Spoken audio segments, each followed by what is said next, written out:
Hello, and thanks for being with us today. This week on Janie's Way, I am excited to introduce Fran Garton, who is a pain reduction coach, body positivity trainer, and the author of Healing the Hurt. She specializes in helping women live pain-free and do more than they can imagine once they are able to alleviate or minimize chronic pain. Fran's multifaceted teaching approach originates from her personal experience with the pain, stress, and anxiety related to coping with a life of chronic pain. So, let's dive into the enlightening conversation with Fran.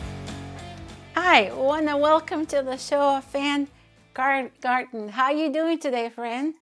I'm great. How are you? I'm doing well. It's exciting to be alive. Yes, it is. tell me, please introduce yourself and tell us your story. How you started where you are now. So I used to be an adult educator many years ago, probably about 20 years ago. And I did that for many, many years. And, the stress of work sometimes takes over your life, which it did for me, and ended up causing me to be in bed for 4 months with vision loss and a migraine. And so that was a very pivotal moment in my life.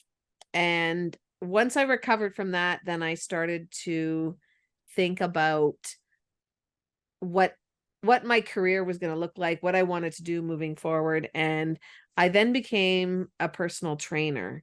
So I was teaching part-time and also training part-time. That's cool. Yeah, it was a nice balance actually, because I was in my classroom teaching English as a second language with adults, and then I had my clients that I was doing physical activity with. And then I realized that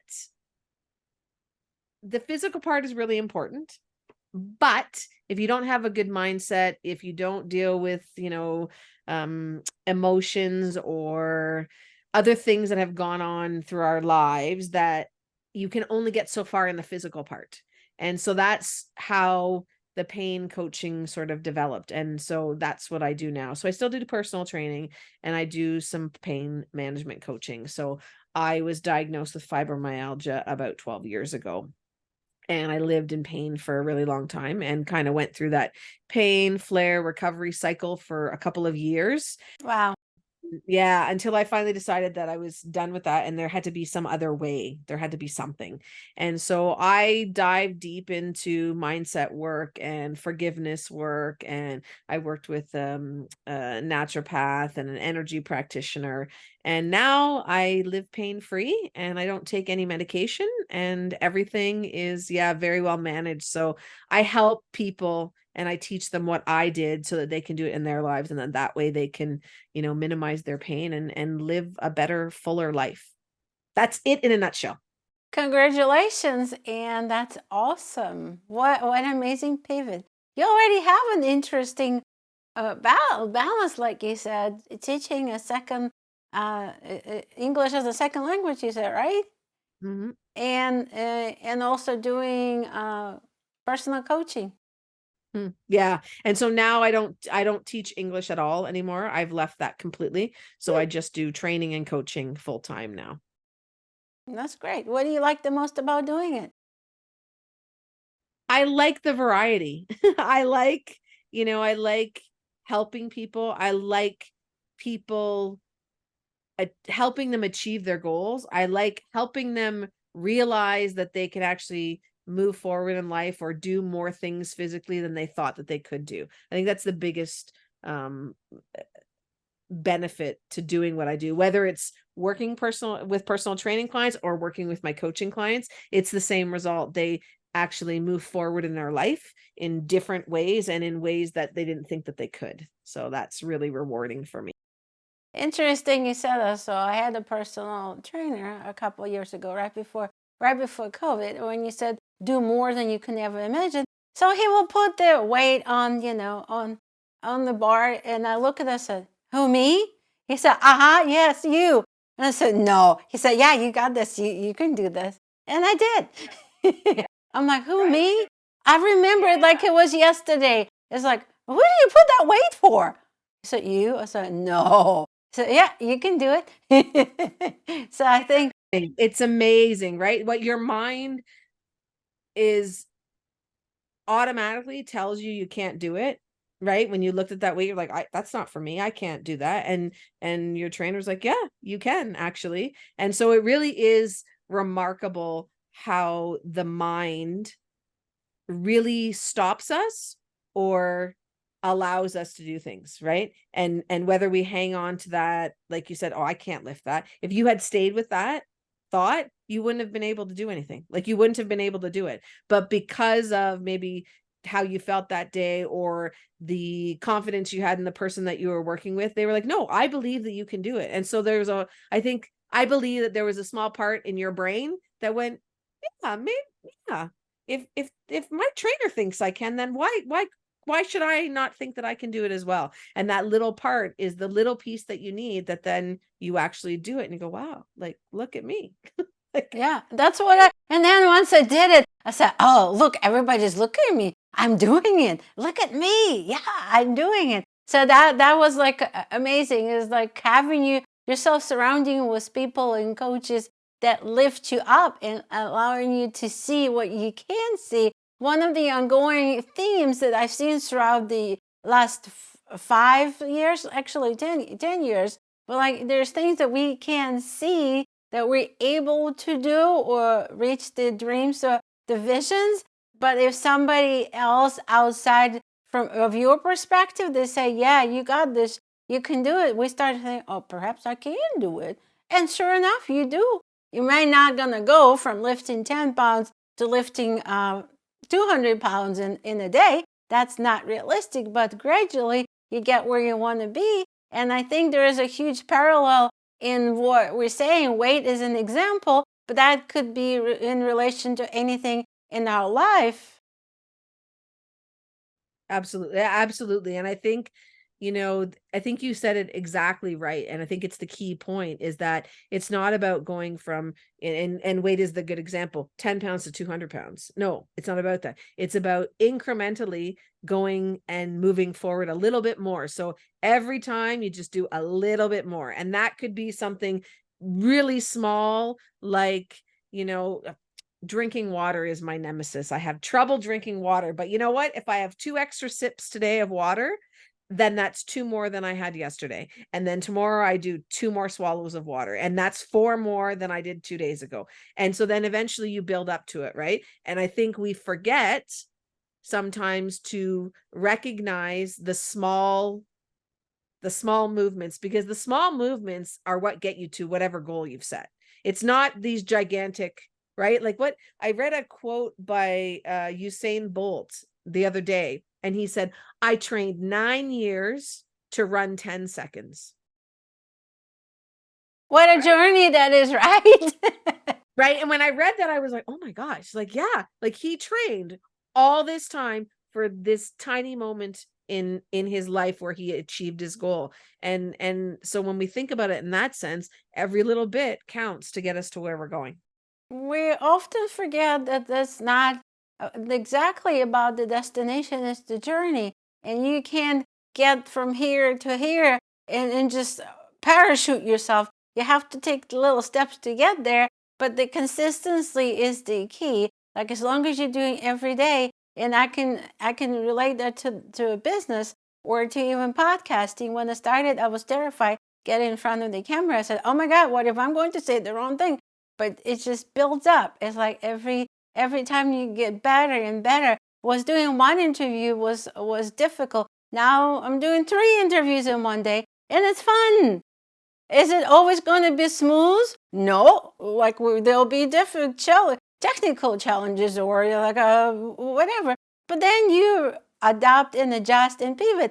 And like you reach out to people and say, hey, can we do it 15 minutes later? You just think outside the box and don't let the moment distract you from your overall mission. That's what I learned today. I mean, it's like it's continuous learning every day that we should be encouraging in ourselves and people around us. And don't get frustrated. with yourself or other people. Being flexible is probably another good thing, and open-minded. Things is not going to go smooth, but that's part of the journey. Yeah, exactly. And I think too, asking or saying, if you need to make an adjustment or you need to make a change, right? You ask, because I think sometimes we set up the barrier in our mind before we even ask, right? You're just like, oh, this, they're not going to say yes. There's absolutely no way that they're gonna do what I want, or make an adjustment if we need to, or be flexible. You've already made the decision for the other person. Like, you haven't even talked to that person about it, but you've decided that they're going to say no. So then This you is just don't ask. so perfectly said. You don't know, and you put yourself in that box and that boundaries. Like, go ahead and ask. What's the worst case scenario? They say no. Well, then you can ask again. Maybe not.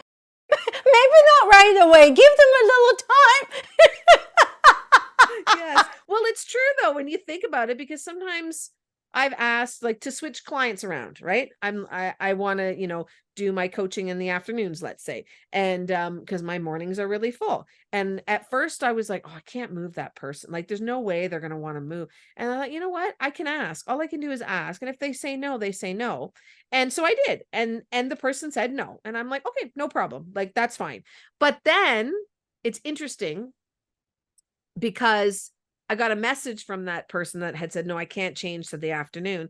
And they messaged me 2 days later and like, you know what? I have to change to the afternoons because my work schedule has shifted.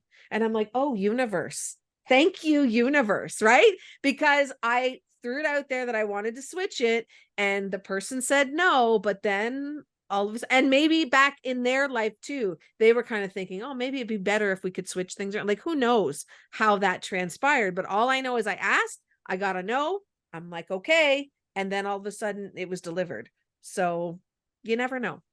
It seems like another ongoing theme that I hear. If you don't ask, you don't know. If you don't get it out in the world, you don't know what the answer will be. And I had a funny example. It's like I had a very difficult week, and I had the interview, and I'm like, I'm not going to change it or cancel it. I can't do this. And then they came out to me and said, would that be okay to reschedule? I said, perfect. This is exactly what I wanted to ask, but I kind of didn't want to. But perfect, works for me. So it's just kind of, don't be afraid to ask and open the conversation. No matter how much you think the answer will be, it doesn't matter what the answer is. You had asked the question, and then the rest is not up to you, so to speak. Exactly. Yeah. Yeah. It works out. It works out. What was the most more memorable moment in your career since you start coaching people on how to deal with pain? What stands out for you as that was the moment that was most memorable for me? Was that in your journey so far? That's a really hard question. Do I have to only pick one? Give me a couple of examples. Or maybe who was the most fun clients? And you said you felt so awesome, but being able to help them through whatever they were going to. Yes. I worked with a client. So this is probably one of my funnest clients, but also the one that had them that really implemented what we learned and what we did in our coaching sessions. She was dealing with a lot of stress at work. And no way, really? Really, yeah. And I think since I really truly believe that since COVID happened, employers have required, and I'll put that in quotation marks, their employees to be much more accessible than they were before. And by that meaning, they have to work outside their regular work hours and all these things. So boundaries are hard to enforce. And I think that people feel, this particular client felt like if she put a boundary in place, then that would mean she was a bad employee. And then that might affect promotions and all these things. So she was doing all this extra stuff. And I said to her, how is that working for you? Like, how is that serving you? And how is it affecting your pain and your life? Because she was in tears all the time and like beyond stress. Wow. And could not manage her pain because your emotions and the stress level you have affects your pain. And it increases your pain. I said, so you can't continue to do this. So we worked really hard at, like even role-playing conversations that she would have with her employer and how she would set the boundaries. And she has now left that job and is now in another job. And this new position that she's gone to, I said to her, remember all the boundaries we talked about? You need to set those. They need to be very clear when you're working with this, with your employer, what that looks like. And she's like, yep, I have boundaries. So she's got a list of boundaries. She has a list of, like, she manifested everything she wanted. I said, I want you to write down on a piece of paper every single thing you want in your new job, down to, like, she does event planning. So down to the number of people that will be working on your event planning team. I want everything in explicit detail. You're going to write it on a piece of paper and I want you to stick it on your wall. And I just want you to look at it every day. You don't have to do anything. Just want to read through the list. This is the thing that you're manifesting and you're drawing towards you for the future. And she did. And I talked with her. We had a call last week and she said to me, everything that I put on that list, I have. Wow. Everything. Yeah. She's like, I work in a team of 5 people. And she wrote on her list, 5 people. That's it. 5 people. She's like, I have these certain boundaries. I work from home 3 days a week. I only go to the office 1 day a week. She's like, every single thing on my list is there because I asked for it. And when I went for an interview, I was very clear about this is what I need and this is what I can give in this role. And they said yes. And so she's getting everything that she asked for. And her stress and her pain is like almost gone because she's not having to worry about all that stuff with her previous employer. And it's fantastic. Isn't it great, huh? It is. It's really great. It's nice to be part of people's journey and to see, I think for them as well, to look back and go, wow, like where was I 6 months ago? And where I am now. Like there can be lots of change and it doesn't have to be big things. Like sometimes I think when we work with coaches, or even in business, we want the changes or the results to be gigantic, like these big, huge things. And like we talked about with getting to your goal, it's not the big things. It's the tiny little steps. It's the tiny little things that get you there. So when you start implementing little changes, the effects can be huge. By, I only work till 5 o'clock. Like that's it. I work till 5. I'm not answering the phone or emails after because that's not part of my job. And it shouldn't be expected of me. Right. And I think that it seems like it's like a small thing, but it's an important small thing. And I think that we sometimes ignore those little things because they really do make a difference. Everything we do every day make a huge difference. Yes. Yeah. And then I would say the second thing that I'm really happy about is I wrote a book and published a book. Thank you. Yay. In August of this year. And it is about, it's called Healing the Hurt. And it's about my journey through pain and all the things that I did on my journey to help me get out of the pain cycle. So it's, I wanted to write it for a really long time. So I'm really proud How long? to publish it. And yeah. How long you wanted to write it for? How long? 10 years. Wow. Okay. Yeah. Hey, you did it. I did it. Yeah, I did it. Yeah.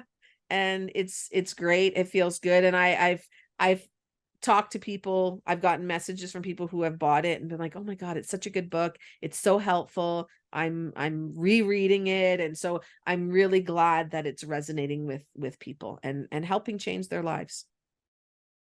That's great. What do you think inspired you to finally finish the book after 10 years? What was that nudge? What kind of got you like, yeah, I'm going to do it? I met somebody who is a publisher. She's as a publishing company here in Ontario, Canada. And I worked with her in a fitness capacity and as a colleague.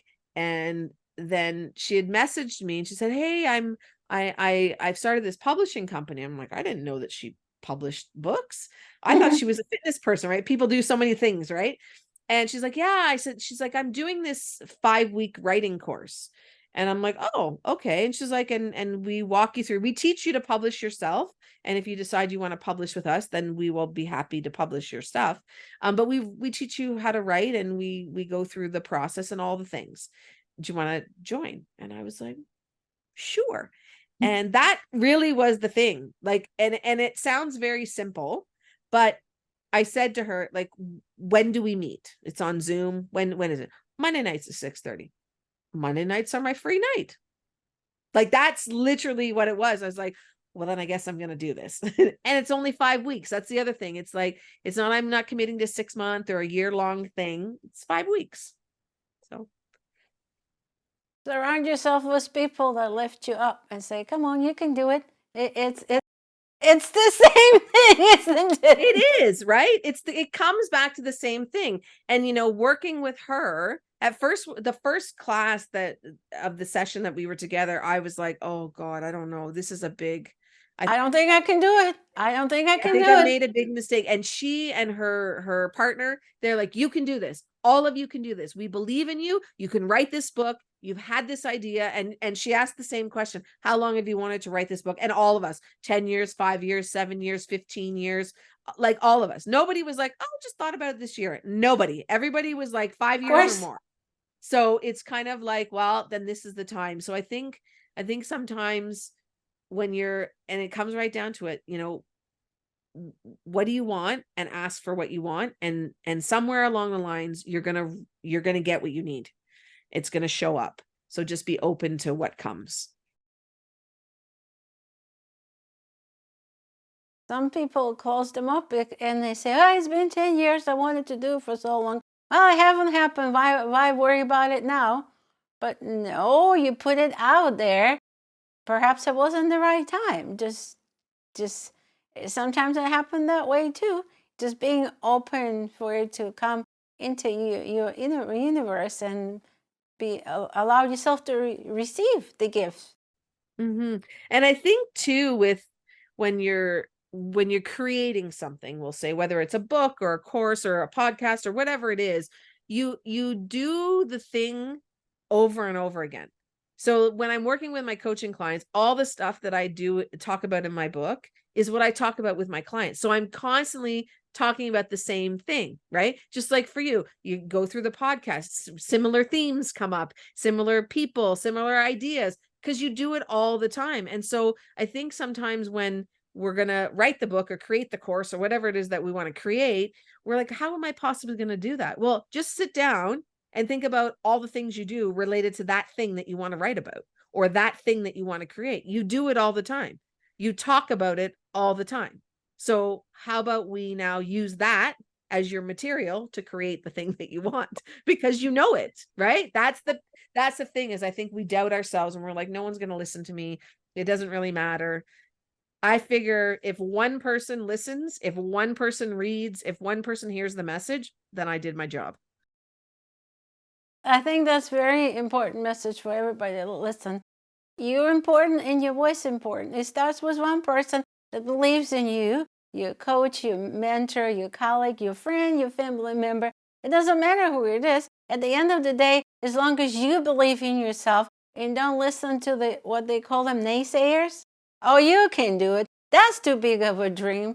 Don't worry about it. Stay here. No, you have to follow your intuition, your inner guidance, and there's more than you can give to the world. It's not like it's your duty to give your gift and passion to the world and the skills that you already learned and the knowledge you have. What if imagine if you have people that are suffering in pain and you're not out there telling them, yeah, I can help you and truly make a difference for them. How would that make you feel? Yeah, it's true. And I think too, when like with the naysayers, like you said, the naysayers have a lot to say. Okay. Doesn't matter what the area is. They always have lots to say. But the thing is that those people are not doing what you're doing. So why? It's like, I always think about it like, okay, I need medical advice. I'm going to talk to a teacher. What? Or a mechanic. What now? I need medical advice. Why am I it's the same thing. You're listening to a naysayer. You're listening to someone who's like, well, you're never going to, that's ridiculous. Why would you do that? They are not people who are creating and who have this gift that you have. So why are you listening to them tell you that you can't do it? Because they're not the doctor. Why am I going to them for the advice? I should be going to somebody else right? I should be with the people who are supporting me, my mentors and, my colleagues, and people are like, yes, you can do it. Yes, you have a gift. Yes, you need to share it. Not with the people who are saying, well, that's ridiculous. Why would you do that? Or you're never going to be able to do that. Well, just because you can doesn't mean I can't. Don't listen to them. Listen to the ones who are saying, yes, you can do it. Because I think, when you have one person that says, yeah, you can, then you think and believe, yeah, I can. Yeah, that person believes in me. So sure, I'm going to believe in myself too. So it just that one little person, and just shift that, all those other people that say no, no, no, or are not supporting you.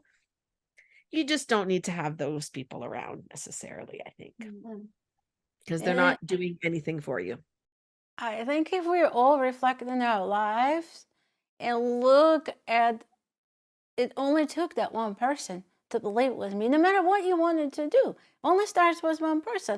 And if we can see it in this angle, that from that point of view, we only change one person's life, and the ripple effect it have on the rest of the world and the rest of the communities, it's great. It only starts with one person.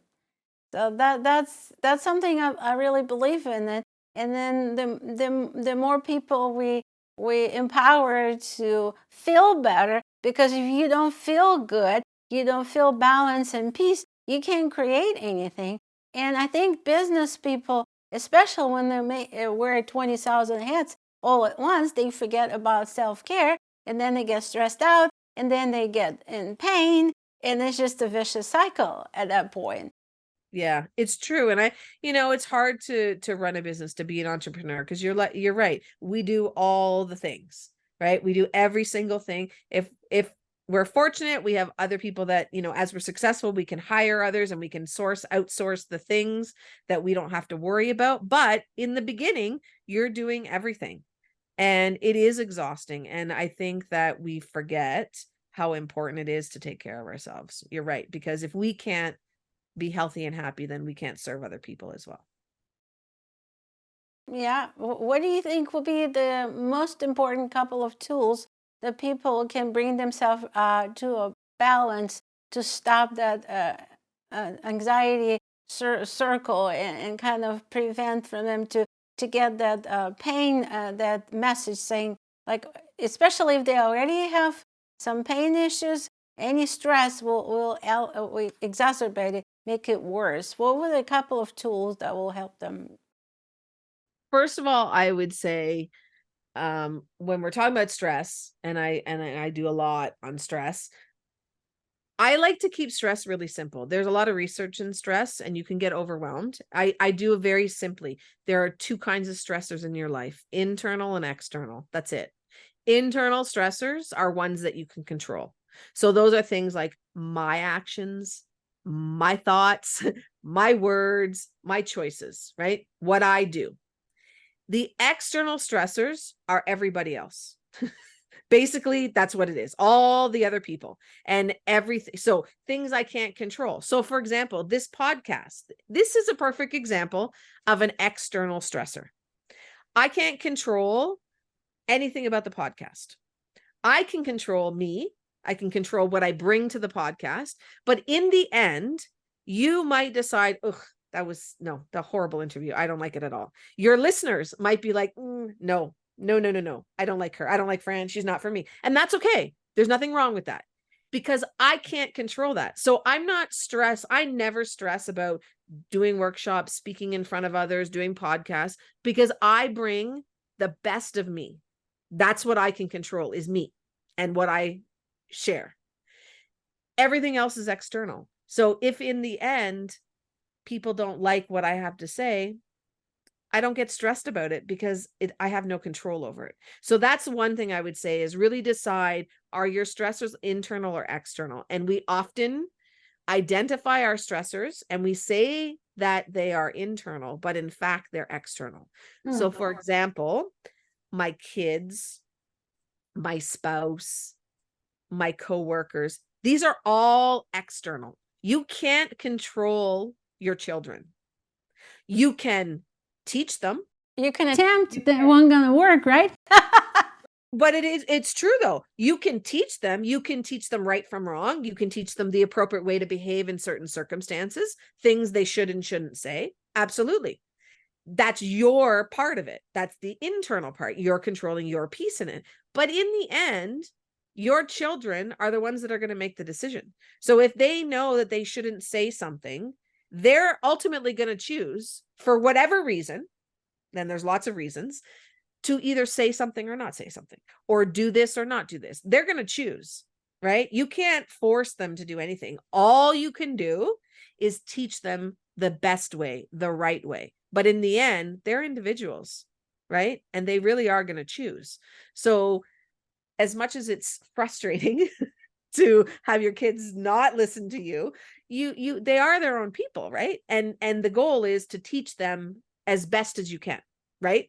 And if you have a good communication, which is the second point, communication is really important when it comes to dealing with all of these things as an entrepreneur, as a business owner. When you're dealing with stress or you're dealing with pain, you must communicate. You must talk to the people that are in your life. And so when I was at the height of my pain, before I had my diagnosis, I would just push through. I didn't tell people how much pain I was in. How are you? I'm fine. Like that, that was my answer. I'm fine. Anybody who's in chronic pain of any kind is not fine. They're never fine, but they will always tell you that they are, because you can't understand what I feel. And people think, especially with fibro and with some other invisible conditions, you don't look sick, like you look fine. So they don't really get it. And so communicating and helping people understand what's going on is really important.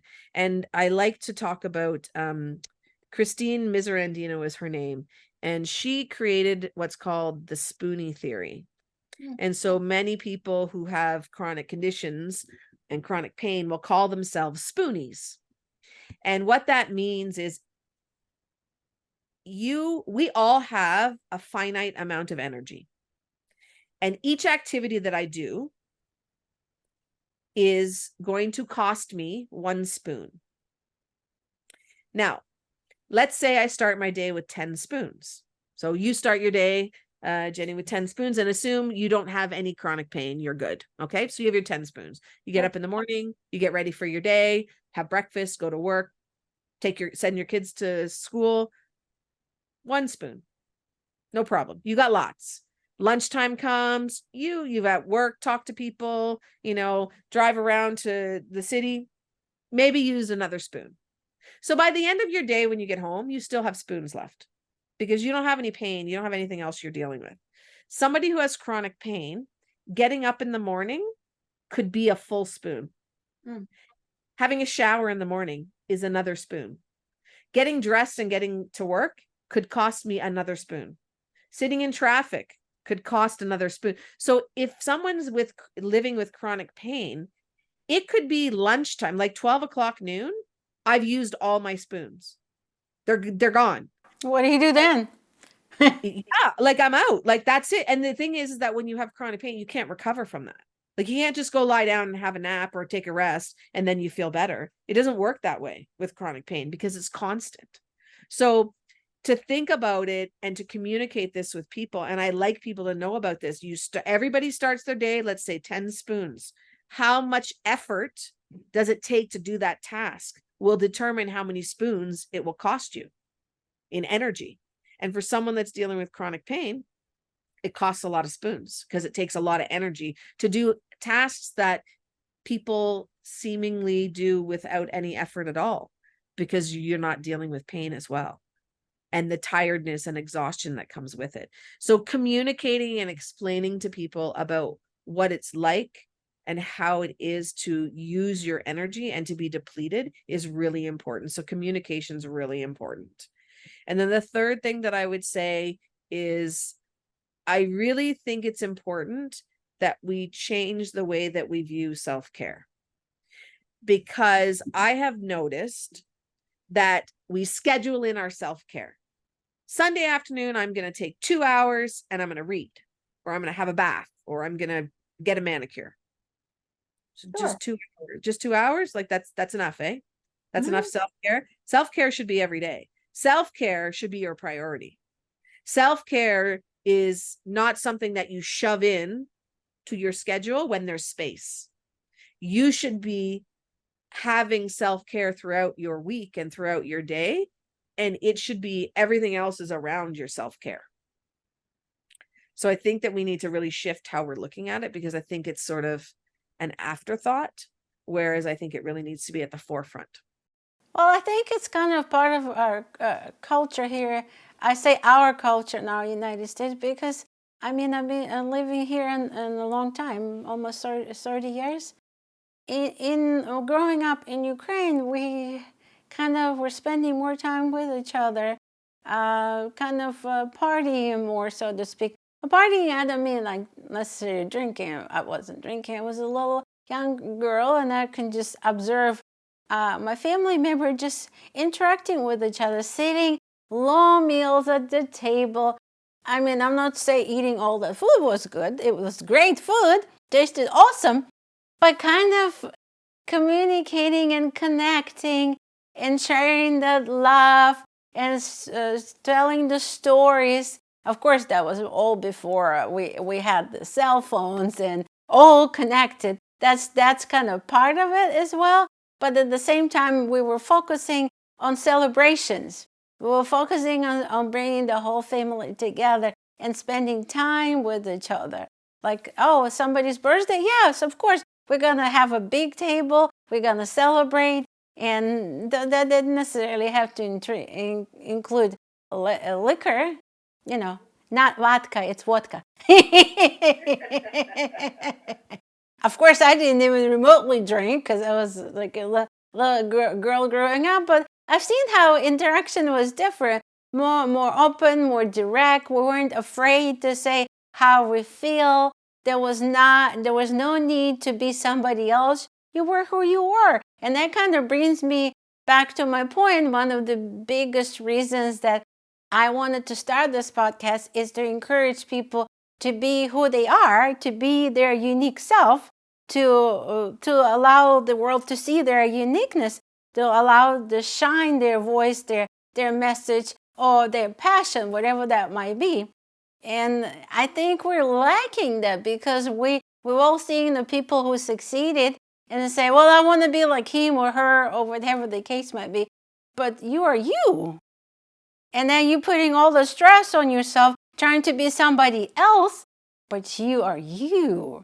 You have the unique talents. You don't need to worry about what other people have talents. You have to study you, and know what your unique talents are, what's your uniqueness, and shine the light on that.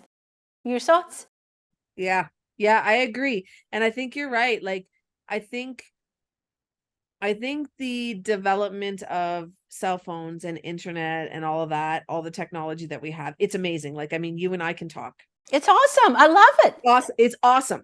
However, it has become such a focal point now that it's the like you said, the communication, the getting together, the spending time with each other has changed. It looks different now. And there's nothing wrong with that, but I think we miss some fundamental things, and we don't communicate the way we used to. We don't partake in life in the way that we used to because we have all of these conveniences now. Instant gratifications, I call them. Yeah, it's true, right? It's like right now. Like, I remember I was in like, people get upset when they drive in traffic. Traffic never bothers me. Like, I always think of it as a break. I don't have to do anything. I just sit. Listen to something interesting. That's something that excites you and help your mind, kind of get your mind off of the traffic. Listen to my podcast. Exactly, right? There's so many. So that's the benefit. The benefit is you can listen to your podcast in the car while you're sitting in traffic, right? but there's no need to stress about it because like that's an external stressor. Exactly what I was going to say. That's external. Stressor. It is. The plane is late. Okay. And like, why? I don't know. The plane's late. You can't leave. The bus is late. Yeah. Okay. And like you getting upset is not going to make the bus get here faster. It's just going to make your stress level go up, which could make your pain go up or give you a headache or whatever it is. And then it could derail everything because now you're all frustrated about something that you literally seriously have zero control over. So why don't you just relax and the bus will come when the bus comes. The traffic will move when it moves. Like you can't make the cars go, right? And people get really upset about things or like standing in line at a supermarket. Just relax. Take a load off. It's fine. Listen to a podcast.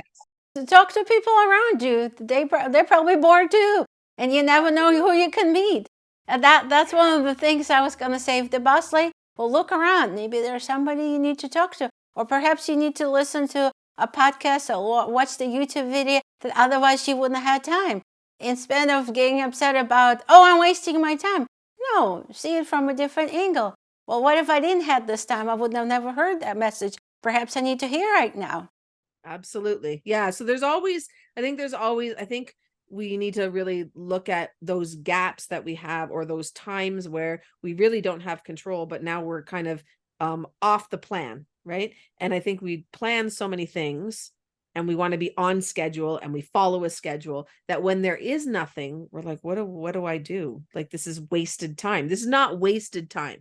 Like, and this is something that when it comes to clients when I work with my clients, when we're talking about pain, your value is not about your productivity. We have been conditioned and taught to believe that our value is based on our productivity, and that is not true. It's not the people that I want to surround myself with. Maybe other people, maybe in my previous part of my life when I was, doing all the teaching and all the hustling and all that stuff, that is not part of what my life is like now. And I don't want it to be. My value is not about productivity, not at all.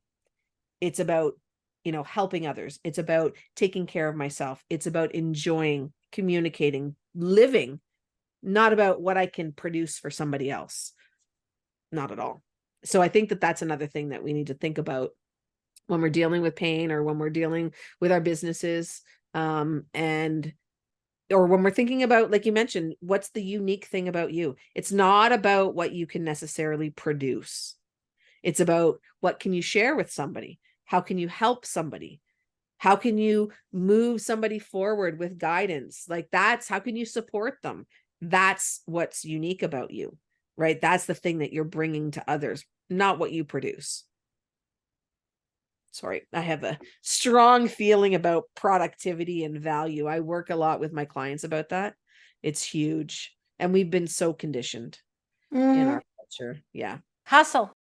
And I'm not saying be lazy. That's not what I mean. But it's not the only thing that makes you valuable. There are so many other things about you. Because honestly, like we lead. What do you do? Oh, well, I'm a personal trainer. Right? But that's not the most interesting thing about me.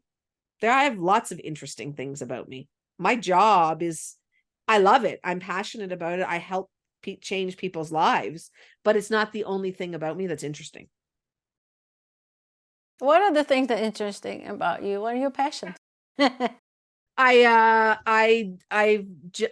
past year I started watercolor painting. Okay. When I was in high school, I remember being in art class in grade 9 and we were drawing. And my art teacher told me that I was terrible at art. Can you believe that? That my art teacher said, you're terrible at art. You probably shouldn't be in this class. I don't recommend that you take art. Oh. Never after that moment, I dropped the class right away. I never, ever did anything. I spent years, and I'm not exaggerating, years walking around going, and I'd see something, or I have friends that are very creative. I'm like, oh man, I wish I could paint. They're like, you can paint. I'm like, no, I can't. They're like, I wish I could draw. You can draw. No, I can't. Because I had this thought placed in my mind by somebody who was an authority figure and who was, my teacher did not encourage at all. And I was like, oh, well, I'm bad at this because she is a professional artist. Like, she's an art teacher. She must know. And I spent years just being like, I can't do art. And I started watercolor painting last year. How did that felt? I felt great, and I'm really good at it. I'm actually quite good at it. And so I've learned, I'm cultivating this skill, which for decades, I didn't think I had. So that's an interesting thing. So you can always learn something new. You're never too old to learn something new. And I used to play roller derby. I played roller derby for 5 years, and it's probably one of the best sports I ever played in my life. And I volunteer with donkeys. That's also something interesting about me. Oh, okay, that's cool. How did you get into the pain and stress relationship to know that there's a huge like almost a straight line, so to speak, like kind of the message it sends from once we get stressed out, it exhibit as the pain. When did you realize that's what actually happening? Long before I even became a coach, because we all have what I call your stress spot. And mine is in my low back on the right side. Mine is right here. Yeah. See, everybody knows. And so when you feel stress, that part, you get pain. And so I would get pain in my low back, and I'd be like, I don't know, like, did I do something? Did I sleep weird? No. And then I started like actually paying attention and go, oh, I'm stressed right now. And the interesting thing about stress is that your body adapts. So I have clients tell me all the time, I don't have stress. I don't feel stressed. Yeah, you do. Because if you don't, we're going to learn how to do that. We're going to bottle it and be millionaires and sell that to people. There's no way that you don't have stress. But the thing is that your body adapts to it, because you kind of like, okay, this is my stress level and this is where I live.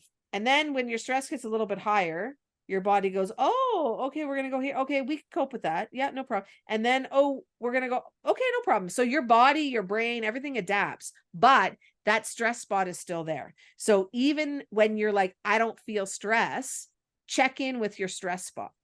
Because I know even now, like last week it happened to me. I was walking, I'm like, oh my gosh, my right low back is hurting me, but I didn't feel stressed. There was nothing in my environment, nothing that happened in my life that I thought was stressful, but this was bothering me. So it actually made me stop and go, okay, what is happening? What is going on in my life, in my mind, maybe in my brain as I'm thinking, that is causing this to flare up? Because this is my stress right here. So if you know where your stress spot is in your body, or if you don't, I would pay attention to it, because when that flares up, you might actually think you don't have stress, but if that is acting up, you have it. So it was years ago that I realized this. And, when we get stressed, cortisol gets released from the adrenal glands, and then everything gets heightened. We're on alert. We're ready to, fight or flight or fawn. And we need to figure out how we're going to respond to a situation. And that's what stress does, is it prepares us for that response. But when we're in chronic stress, which is what many people are in, there's no difference in how you feel. So my stress is here all the time. I never have that relaxation phase. So there's never that up and down, which is what we notice.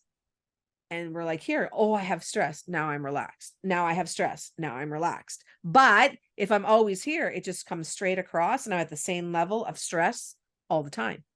And I don't really notice that there's a difference, because I'm just living in stress. And I think we do live in a lot of stress. Unnecessary, but we do it, unfortunately.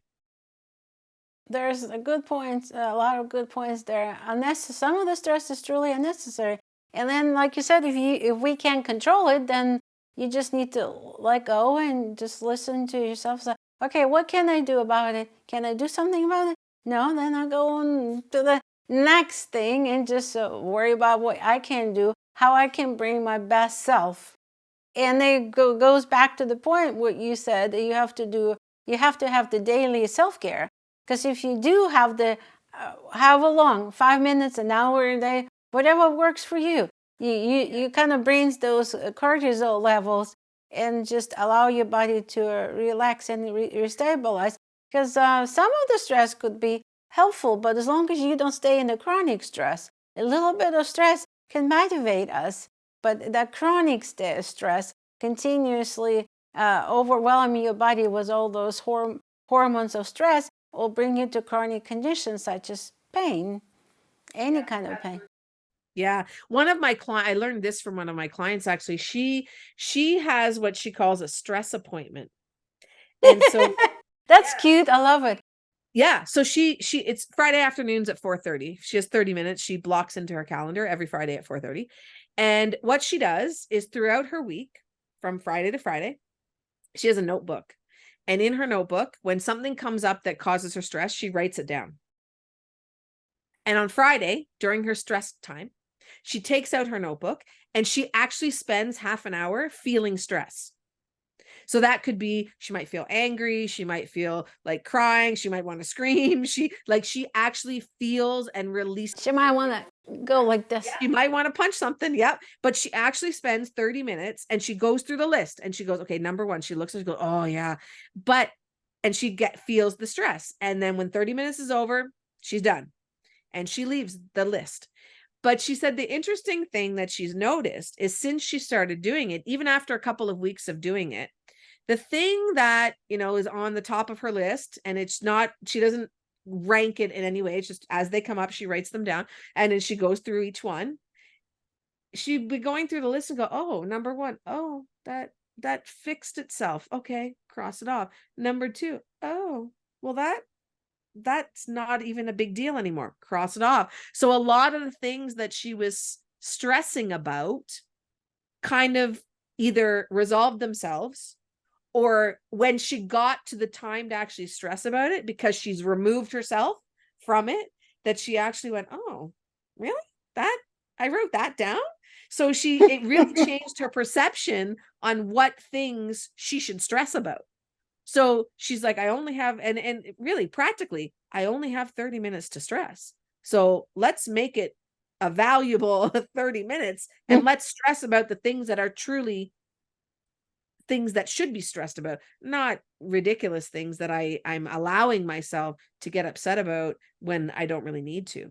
And so it's an interesting strategy to incorporate in your life. Set up a stress appointment and just take notes of all the things that stress you out and then stress about it in that 30 minutes. And it's been very helpful. I've taught it to my clients and I use it myself, and like that goes on my stress list. And then you look at it and you go, these are ridiculous. Like some of the things that you put on there, you're like, why? Really? No. So in the moment, it feels like it's crazy stressful, right? Then you write it down, and then you get to your stress appointment. You go, why was I stressing about it? Because you're not in the moment. Yeah, well, that's exactly it, right? And that's where, when I mentioned earlier about external and internal stressors, what are the things that you have control over? And so you're reacting to something. Well, instead of reacting to something, why don't you just take a break, take a pause, and think about it, and then respond. Don't react, because when you respond to it, you might realize, oh, okay, this is really not in my control because I've taken a step back. And that's what that stress appointment does. It gives you distance between, that moment when it happens and everything, your emotions are heightened and everything, right? You're ready to go. Everything's turned on, right? But when you pull away from it and then you come back, then you have had time to, let it kind of cool down a little bit, let things fizzle out. You're not as emotionally charged as you were in the moment when it happened. And then you can kind of look at it and go, yeah, this is not that big of a deal. And sometimes it takes a week, sometimes it takes longer, but there's many circumstances in our life we look at, why was I stressing about that? It wasn't even that important. Or even somebody got fired from their job. Of course, it's stressful, but they didn't know that the other job will be so much better and they'll be so much happier. Because when you're in the moment, it feels so terrible, like the worst thing that could ever happen to you. But in reality, is it the worst thing? Or is it the best thing that ever happened to you? Possibly. But how do you know if you don't remove yourself? I think it's an excellent strategy. Yeah. Yeah. It's interesting. I've played with it a lot and used it, and it really does make a difference, because you just look at this and go, why? Like, there are things that I have put on my list in the past that when I actually got to the stress appointment, I'm like, I don't know what that means. Like, I don't actually remember what this is that I wrote on my, like, I'm like, You don't even remember. it's not like, I don't even know why I would be upset. Really? Okay, just cross that off, because it was so irrelevant. But in the moment, and that's what I mean about living in a chronic stress state, that everything is reactionary. You don't have to react to everything. You don't have to react to anything. Just take a pause, just relax, and then think about it for a second. And when you can break it down into simple categories of external, internal, I control it, I don't control it. It's so simple, because I get people to do this. I was on a podcast a few months ago, and it was and there were people that were there. Like, it was a group, but it was a podcast, and I got everybody to write down all the things that stress them out in their life. And I said, great. So then we talked about internal, external. I said, all the external things on your list, you're going to cross them all off. I had someone in the group go, okay, I just want you to know my list had 25 things on it, and now that we've done it, I have 2. Right? Yeah. They're like, I've eliminated, because they were all external. My spouse, my job, the scheduling, like you don't control all those things. Like, you just don't. And we want to. I mean, I don't want to anymore. I used to. Now I'm like, whatever, it's fine. I don't need that much responsibility in my life. That's part of my self-care, is to step back from responsibility. But, the important things, yeah, I'm there for those. And I might worry about them, but I don't have to stress about them, which is different. Does Worrying. that empowers you? It gives you more control. Absolutely. Yeah. It's just knowing that you have control and you can choose whether you're going to react or not. And then one of the things, just to minimize the trigger, say, is it my old triggers? Is it really a situation that bad? Just step back real quick and say, is it really bad, or is it just me being in the moment and just overreacting, possibly? Yeah.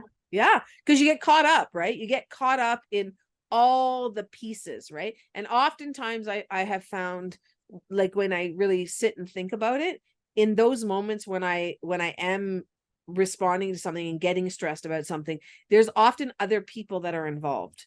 It's not something just with me involved. There are other factors and other people and other situations in that one event. And so when you step back from it, you're like, okay, wait, I did this. Okay. You did that part.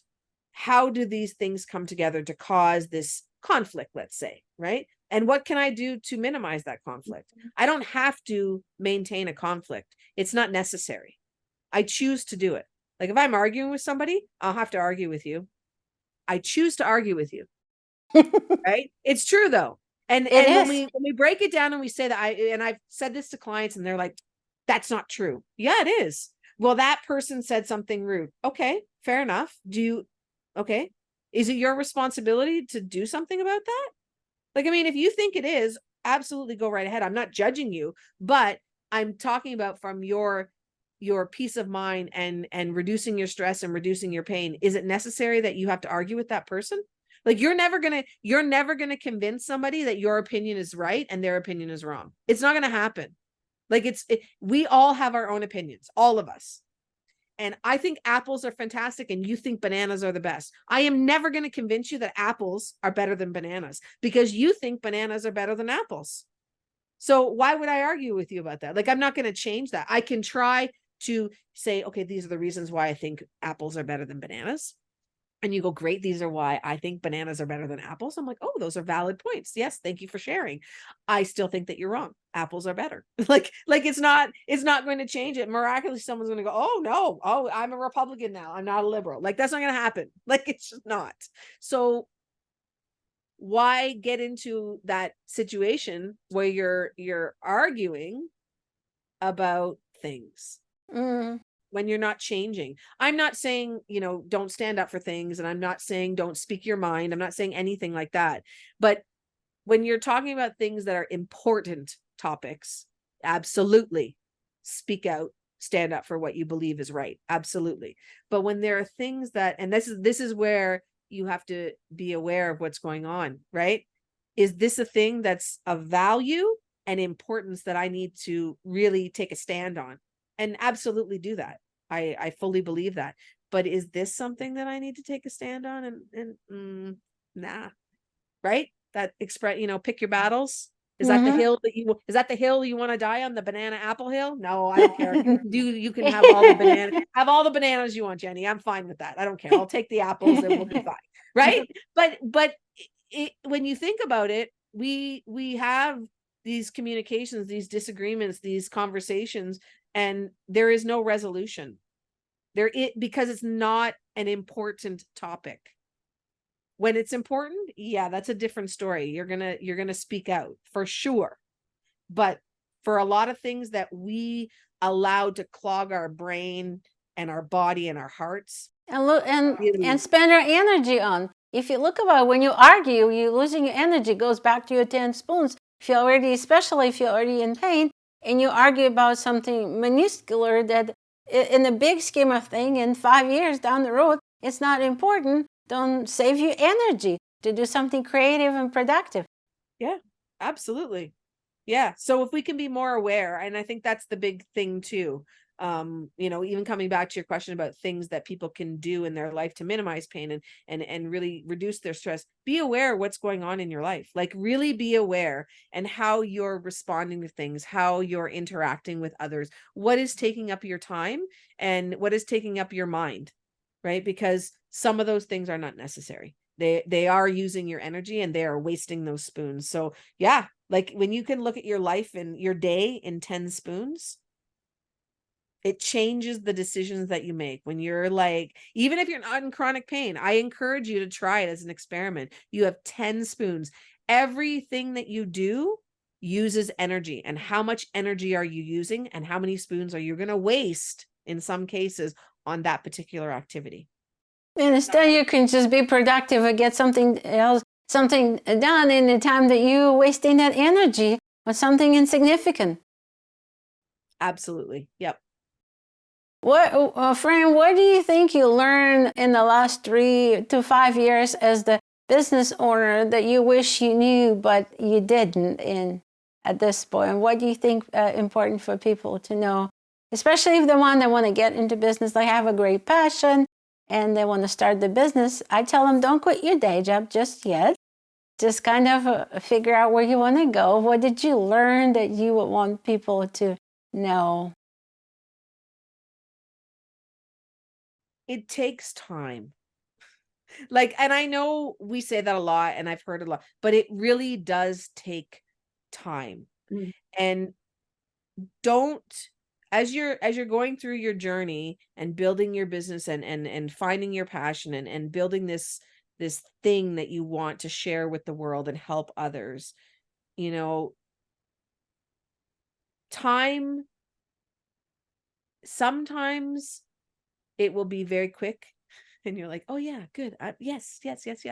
But other times it is going to take you a bit of commitment. So just keep going. Like it takes time. So just keep going. I think those are kind of the two big phrases that I would say. Just keep going. And it takes time because, I bring it back to Usain Bolt. I trained 9 years for 10-second run, right? Like that's the reality. You're going to work a lot to get where you want to get, and you will get there, but it will take you time.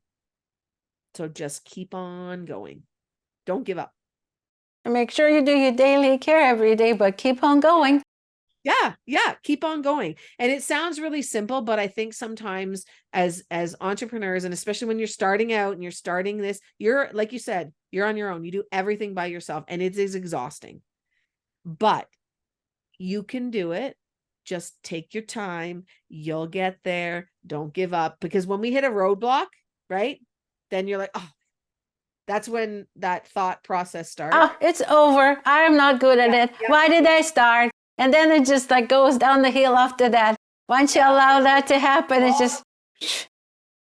That's what happens. The wheel starts spinning. and all the thoughts keep coming in. So it's okay. Yes, it will take time. It's all right. Just keep going. You just look at it as, oh, it's just okay. Well, that's just a little challenge that I have right now. No problem. And just keep on keeping on, because you'll get there. But then you look back at your journey and say, oh, I just had to learn how to take one step after another. And it was just the little bumps, the little journeys that I had to take. It may be taking me a little longer, but I still got there. Yeah. Yeah. And the thing too to remember, I think, as a business owner, is you have done hard things in your life. Like, really, you have done hard things in your life. You have. So I'm speaking of you, Jenny. You've moved from another country. Mm-hmm. That's hard. Like, leaving your country to come here, right? Potentially learn a new language, learn new customs, learn new job, like all this stuff. You left your country. That's a big deal. That's a hard thing that you did. You've given birth to children, you've raised children. That's hard. You've gone to university or college or finished high school. That's hard. Like, these little things that we think are like just every day. They're not every day. They're hard things. So we have done hard things. We do hard things all the time. All the time. So one of my coaches, and I encourage your listeners to do this, one of my coaches said to me, you're going to make a list, a brag sheet, she calls it, of all the things that you've accomplished in your life. Every single thing. It doesn't matter how small, like riding a bike, that goes on the list. Learning how to swim, that goes on. You know how hard it is to learn to swim? Oh, learning to swim is a hard skill. Like, you learn to drive a car, like all these little things that we think are not important or not a big deal. They're hard things, but Funny you said that. I had to learn to drive the car. Oh boy, was that difficult. Woo! Yeah. Yes. It's hard. So when you look back at that list and that's brag sheet, and she's like, you just keep it with you. And when you have a bad day, you're going to pull out that list and you're going to read all the things that you've done and all the things that you've learned and accomplished, because then that gives you that sort of that oomph and that restart to go, oh yeah, okay, look at all, I can do it. I can do it. I can do it. Let's keep going. Yeah, we can do it. You have the list of the things like Fran mentioned, and find that one person that can realistically tell you, can you do it or not, that believe in you, and then say, yeah, of course you can do it. You just need to keep going consistently every day. As long as you keep moving forward, you will learn the new things, you acquire new skills, and you get to where you want to be. At the end of the day, you probably want to help people, serve people, and make a difference in the world. Speaking of which, what is your legacy? What's next for Fran? What is it you want to create, do, see, be? I want to write another book. Okay. Definitely. My big goal, my big dream is I am going to sell my art. Wow. Okay. Big dream. I am going to sell my paintings. Yeah. I don't know when, I don't know how, I don't know what that looks like. I'm still, figuring it out and learning, but that's one of my things is I actually. You know what's funny? I just had an interview. She's an artist for 20 years. Maybe I can hook you up. Yes, I would love that. Yeah, but I'm going to sell my art. Yeah, people are going to be like, oh, wow. Like, they're going to pay me money to paint. Yes, they will. Yeah, that's my big dream. But yeah, write another book for sure. And speak on international stages. That's another one of my goals that I have. That's all of it, creative goals. That takes energy. Now you have that free energy because you're no longer in pain all the time. Yes. Yeah. It's remarkable when you get rid of pain or you have your pain under control, how much more you can actually do. You haven't talked, when I said pain again, I realized we haven't talked how important the movement, the daily movements to help with the pain. Can you just briefly touch on that? Yeah, for sure.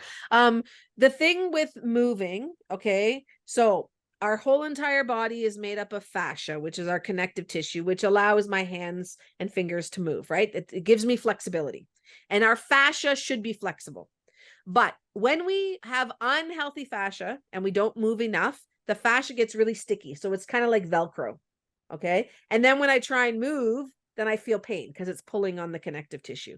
So it's really important to move your body. And so what I mean by that is think about all the joints in your body. Think about all the vertebrae in the spine. Think about the vertebrae. So I'm going to do simple things like side to side, up and down, gentle movements. I want to have range of motion. That's where I mean, I would love everybody to exercise every day, and you should, but if you don't, that's fine. No judgment. But I want you to have range of motion. All of the joints, like my wrists should move, my fingers should move, like my shoulders should move, like every part of my body should be able to move. I should be able to move my spine. I should be able to lift and drop my shoulders without pain. And so the more you can just spend even 2 or 3 minutes going through all the parts of your body, and your face is included, like scrunch my face, my eyes, my lips. So muscles in here too. We forget. There's muscles everywhere, right? So just spend 3 or 4 minutes and just kind of go through the body and go, okay, yes, my fingers, yes, wrists, elbows, yeah, shoulders, neck, like, and just do range of motion. And that is going to keep all of the parts moving the way that they should. Because as we get older, that's what happens, is we don't have as much range of motion in the parts of the body. So that would be something that is very easy to do, and you can do it every day, and you don't need anything. You don't need equipment. You don't need anything like that. And then the second thing I would say to add as far as movement, that movement piece, is just practice breathing properly. Because some people breathe here in the chest, some people breathe only in the belly. We want to breathe through the belly and the chest. We're expanding as we inhale, and then we're contracting as we exhale. So fill the body with oxygen and then release all the oxygen. And I like to, for a stress reliever, when I exhale, I make noise. So you inhale, exhale, and just let it all out. And you really feel that release as you kind of sink and relax with that exhale. So add some breathing, and it's a great self-care strategy. Do some range of motion and do some breathing. It could take 5 minutes. It doesn't have to be a long time. That's the other thing. You don't have to have a lot of time. You can do it in a short period of time, because anything is better than nothing. That's how I look at it. Anything is better than nothing. Are you saying we don't need to run 10 miles every day? Just kidding. You don't need to run 10 miles every day. I don't encourage running. running is really hard on your joints, like really hard on your joints. Walk, do the elliptical, go swimming. Running is hard on your joints. It really is. And I used to run. Like I did a half marathon. Like I used to run, and I really enjoyed it, but it does affect your joints. So, and I'm not saying don't give up. I'm not saying give up running. Nope. If you want to run, but you have to make sure that you maintain everything else to make sure everything's healthy, so that you can continue to run for longer periods of time and for more of your life. Right. But no, I would not prescribe 10 miles of running. Absolutely not. Fran, is there anything else that we didn't touch that you want to listeners to hear and know and kind of incorporate? No, I think that just the idea, as a final thought, you can do it. Your productivity does not determine your worth.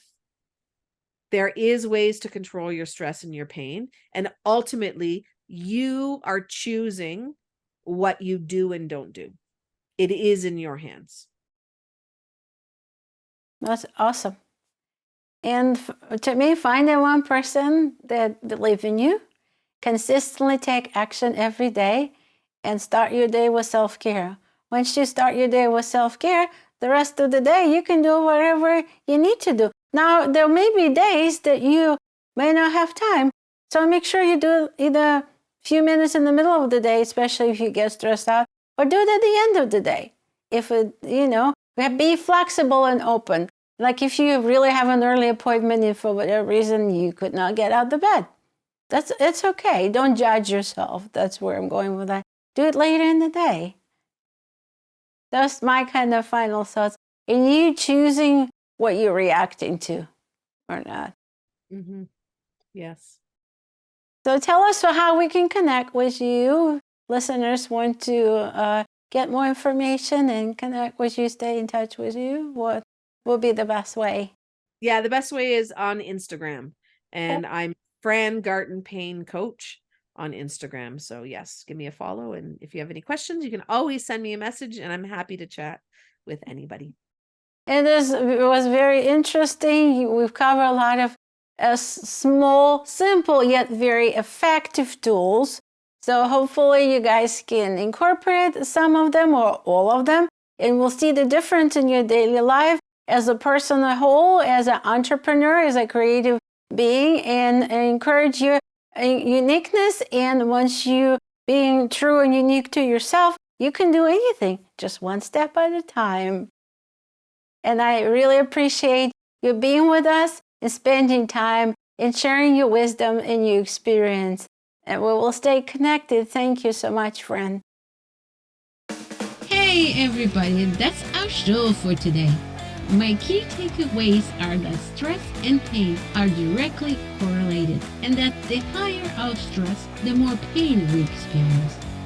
Recognizing that since we frequently cannot control external stresses, if we can learn to not react to external stress, we can increase our quality of life by reducing risk for pain. Many thanks for joining us today on this insightful journey with Fran. Please don't forget to like, subscribe, and share. See you